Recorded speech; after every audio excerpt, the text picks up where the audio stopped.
Electoral bond के alphanumeric number पर भी सार्वजनिक हो जाने के बाद मामले में विवाद और तेज हो गया है। बीजेपी पर आरोपों की फहरिस्त लंबी होती जा रही है। कंपनियों के चंदे से जुड़े बड़े खुलासे सामने आ जा रहे हैं। कैसे चंदे के बदले बीजेपी ने कंपनियों को फायदे दिए, जिसके बाद और भी गंभीर आरोपों से मोदी सरकार घिरती जा रही है।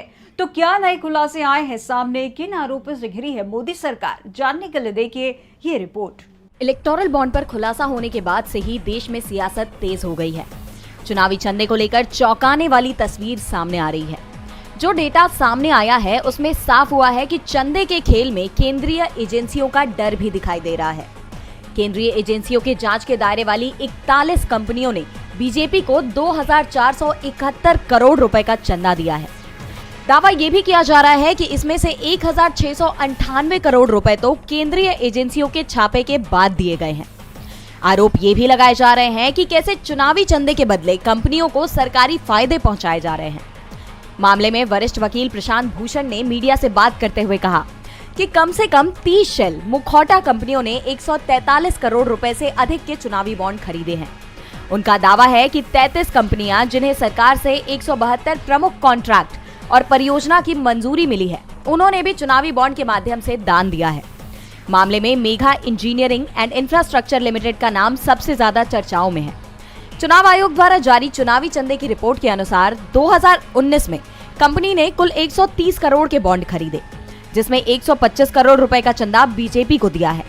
ये भी सामने आया है कि नवंबर 2019 में ही कंपनी को आंध्र प्रदेश में 4,358 करोड़ रुपए के पोलावरम प्रोजेक्ट का ठेका मिला। इसके ठीक पहले अक्टूबर 2019 में कंपनी ने 5 करोड़ रुपए के चुनावी बॉन्ड खरीदे थे और इसी साल अक्टूबर-नवंबर में कंपनी को 4,500 करोड़ की लागत वाली एशिया की सबसे लंबी जोजिला पास टनल, जो जम्मू कश्मीर से लद्दाख तक ऑल सीजन रोड के बीच बनाई गई है, उसका ठेका मिला। फिर मार्च 2023 में इस कंपनी को बांद्रा कुर्ला कॉम्प्लेक्स में बुलेट ट्रेन स्टेशन बनाने के लिए 3,681 करोड़ रुपए का प्रोजेक्ट मिला और अप्रैल 2023 में कंपनी ने 140 करोड़ रुपए के इलेक्टोरल बॉन्ड खरीदे। चुनाव आयोग की रिपोर्ट के मुताबिक Megha engineering and infrastructure limited की आय में 3 साल में 1.5 गुना बढ़त भी दर्ज की गई है। मेघा को रक्षा मंत्रालय से भी 500 करोड़ का प्रोजेक्ट मिला है, जिसके तहत कंपनी रेडियो रिले संचार उपकरण कंटेनर उपलब्ध कराएगी। कंटेनर की डिलीवरी 2023-24 में ही होनी थी। मेघा ग्रुप ने 2023 में सबसे ज्यादा चंदा दिया था और चंदे का सबसे बड़ा शेयर बीजेपी के खाते में गया है। इन सबूतों के बिना पर बीजेपी पर मेघा ग्रुप को फायदा पहुंचाने के आरोप लगाए जा रहे हैं। कई कंपनियां तो ऐसी भी हैं जिन्होंने मुनाफे से कहीं ज्यादा चंदा दिया है।